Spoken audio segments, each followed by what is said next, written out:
Visando formar profissionais nas áreas de fabricação e manutenção de aeronaves, o Senai vai investir 102 milhões de reais no Parque Tecnológico de São José dos Campos. O Senai anunciou um investimento de 102 milhões na implantação de um centro de tecnologias aeronáuticas em São José dos Campos. A meta é formar recursos humanos nas áreas de fabricação e manutenção de aeronaves a partir de 2016.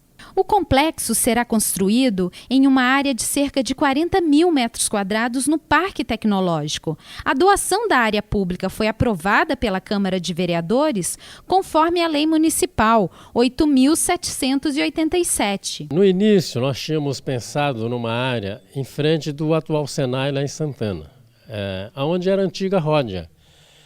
Por problemas de área, a área ela não estava totalmente desimpedida, tinha processo judicial envolvendo aquela área, e o progresso não pode ficar esperando, então partiu-se para procurar uma nova área. O ideal para o Senai seria um outro Senai em frente, né? Mas como é um segmento um pouco diferente, então achamos por bem, né, que no Parque Tecnológico seria o lugar apropriado. Então, aquela lei de 2012, ela sofreu uma alteração, possibilitando duas coisas. Primeiro, a mudança de local e, segundo, tirar uma cláusula que impedia a implantação desse centro. Por isso, tanto a legislatura passada como a atual, né, teve um papel muito importante nesse processo. São 22 mil metros quadrados, serão investidos aí mais de 100 milhões. Lá vai ter hangar, vai ter toda uma estrutura para ensinar os jovens a montar avião, mas não só montar avião, mas a ter uma tecnologia, um aprendizado de primeiro mundo. O Senai é uma extraordinária conquista para o Parque Tecnológico. Eles pretendem ter aqui duas escolas de excelência, uma em aviônica e outra em defesa, e isso vem ao encontro também da vocação de São José dos Campos, que é uma cidade que se notabilizou no Brasil e no mundo como sendo um centro de desenvolvimento em ciências aeronáuticas, espaciais e de defesa. A regularização fundiária do Parque Tecnológico também possibilitou a emissão do título de posse do terreno, documentação necessária para a aprovação dos investimentos da Fiesp em São José. Começamos então no ano passado uma maratona para fazer a regularização e o registro desse loteamento para que nós pudéssemos dar essa escritura definitiva ao Senai. Estamos só aguardando a escritura do terreno dentro do Parque Tecnológico, e para o Senai é necessário que esteja tudo em ordem, e a partir do momento que assinarmos a escritura do terreno, creio que mais ou menos um ano e meio depois, nós podemos estar inaugurando aqui o mais moderno centro de tecnologias aeronáuticas do mundo. O Centro de Tecnologias Aeronáuticas irá oferecer cerca de 5 mil vagas em 752 cursos de longa duração. Na aprendizagem industrial, os cursos são de 2 anos, os técnicos de nível médio, as formações também são de 2 anos, e o tecnólogo, que é o técnico superior, de 3 anos. O Brasil é o terceiro maior fabricante de aeronaves, como o Dr. Osiris aqui citou. Além disso, também somos um polo muito forte de manutenção. A escola buscará a certificação não só da ANAC, mas a certificação europeia e americana, para que nesta formação os nossos técnicos possam ter as 3 certificações, fazendo com que empresas nacionais de manutenção aeronáutica possam também no futuro próximo fazer manutenções de aeronaves internacionais aqui no nosso país. Também está prevista a implantação de um Instituto de Inovação em Defesa, onde serão construídos laboratórios de compatibilidade eletromagnética, sensores e realidade virtual. O complexo educacional irá contar com 13 laboratórios na área de eletrônica de aeronaves e um hangar-escola para manutenção e construção de aeronaves, além de auditórios e quadra de esporte.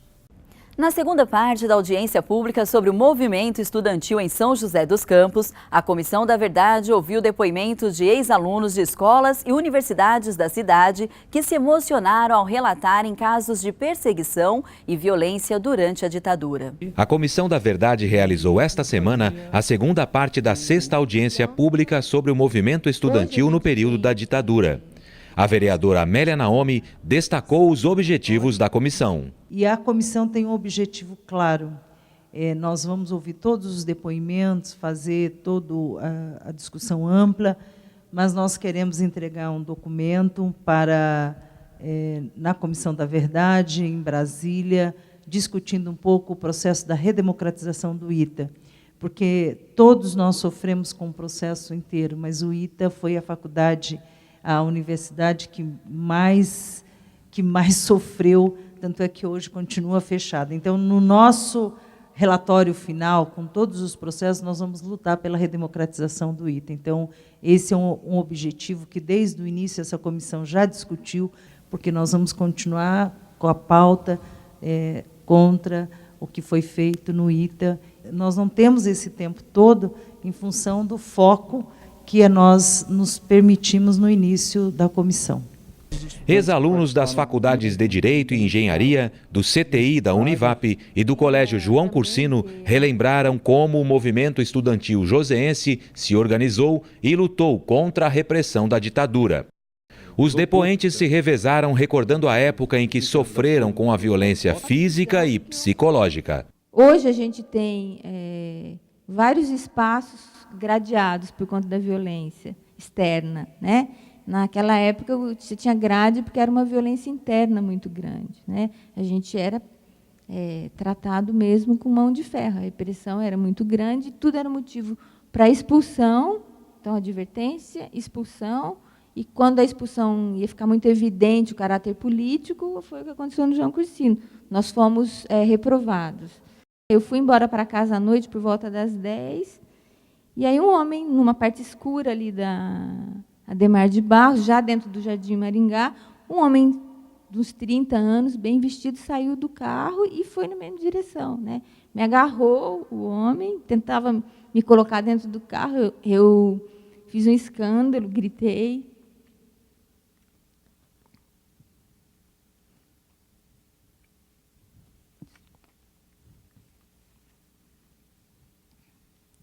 Mas eram essa violência que era entre a física e a psicológica, né? de intimidar as pessoas. Cidinha Borges relatou a importância da aproximação do movimento estudantil ao movimento operário na época. Outra característica muito importante da época que eu queria ressaltar foi uma que a Amélia falou, a Claudinha falou e o Gabriel, de certa maneira, falou. Foi a importância que nós víamos na Aliança Operária Estudantil. É muito interessante isso, porque é uma particularidade do Vale do Paraíba. Aqui, desde o começo, nesta região do Vale do Paraíba, inclusive em Taubaté, os estudantes buscavam uma aliança com os operários. E depois, agora a gente vai ficando mais adulto e vai pensando por quê, né? Ora, veja, Pedro Bó, é porque nós também éramos, ou grande parte de nós éramos estudantes e operários ao mesmo tempo, ou tínhamos amigos, irmãos e etc. operários, ou no mínimo, nós vivíamos a efervescência do movimento operário. A presidenta do Legislativo, vereadora Amélia Naomi, presidiu os trabalhos, acompanhada do vereador Willis, que, ao final da audiência, reconheceu a importância da luta do movimento estudantil na cidade. Parabéns a cada um, porque graças ao esforço, à perseverança de cada um de vocês de acreditar neste mundo melhor, nós temos um mundo melhor hoje, porque graças a vocês e a todos os nomes citados aqui, é que nossos estudantes hoje têm a liberdade de estudar, não tem repressão e nada que se chegue próximo disso. A próxima audiência da Comissão da Verdade será em um grande ato no dia 26 de março na Câmara Municipal e que vai lembrar os 50 anos do golpe de 64. Veja agora quais foram os projetos votados durante a sessão da última quinta-feira. Processo número 02138, projeto de lei complementar número 3, a Prefeitura de São José dos Campos alterou o sistema, pretendia alterar o sistema dos professores nas escolas de formação integral, mas foi pedido o adiamento desse projeto. Esse projeto, então, foi adiado por uma sessão.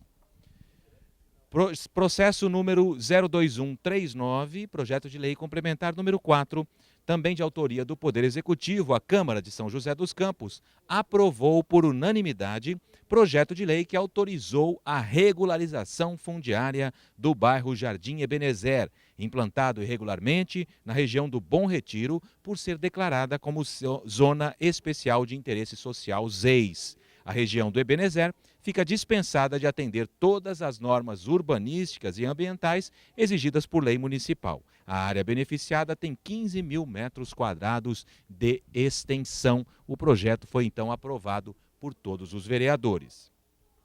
Também foi aprovado o projeto do vereador Tonhão Dutra, processo número 09492, projeto de lei número 225. Só que foi aprovado com um substitutivo. O projeto denomina a área pública localizada entre a Praça Afonso Pena e a Avenida Doutor Nelson Dávila, no entorno da Igreja São Benedito, de Espaço Cultural Doutor Faustino Nelson Dávila. No projeto, o autor ressaltou que fica o Espaço Cultural Dr. Faustino Nelson Dávila destinado a manifestações artísticas, públicas, políticas, culturais e religiosos, como espaço público referencial para o exercício da liberdade de expressão na cidade de São José dos Campos.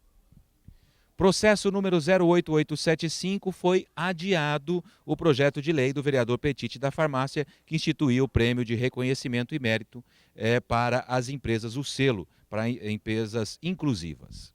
Também foi adiado por uma sessão o processo número 09810, projeto de lei 321, que disponibilizaria lupa eletrônica nos estabelecimentos públicos e privados. Também fica adiado este projeto.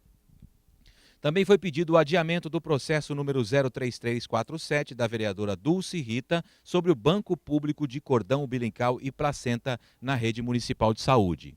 Também foi pedido adiamento do processo número 11952, projeto de autoria do vereador professor Calazans Camargo, que autoriza o Poder Executivo a celebrar convênio com o governo do Estado de São Paulo para a instalação de câmeras de vídeo monitoramento nas praças públicas. O projeto foi adiado por uma sessão.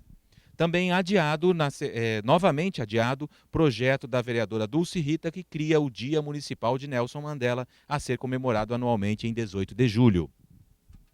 Foi aprovado por unanimidade o processo número 431, projeto de lei número 9, do vereador Walter Hayashi, que denominou de Pastor Orlando Mariano de Souza a área verde localizada entre a Avenida Benedito Frigi e a Avenida José Francisco Marcondes, próximo da Rua Luiz Monteiro, no Jardim Nova Detroit. Também foi aprovado o processo número 01158, projeto de lei número 21, de autoria do vereador Roberto do Eleven, que denominou a viela situada entre a Rua José Benedito dos Santos e a Rua Vicente Donotti Nunes, no bairro Campos de São José, região leste da cidade, como Viela Rubens Miyazaki. Foi aprovado o projeto de lei do vereador Shakespeare Carvalho, que criou o Dia Municipal da Educação Adventista, a ser comemorado no terceiro sábado do mês de setembro. A nova data comemorativa fará parte do calendário oficial de eventos do município. O processo número 01438, projeto de lei número 31, fica adiado o projeto do vereador Walter Hayashi, que instituía a criação do Código de Arborização Urbana no município, projeto de lei que estabelece regras para o plantio, poda, transplante e supressão de árvores em áreas públicas e urbanas.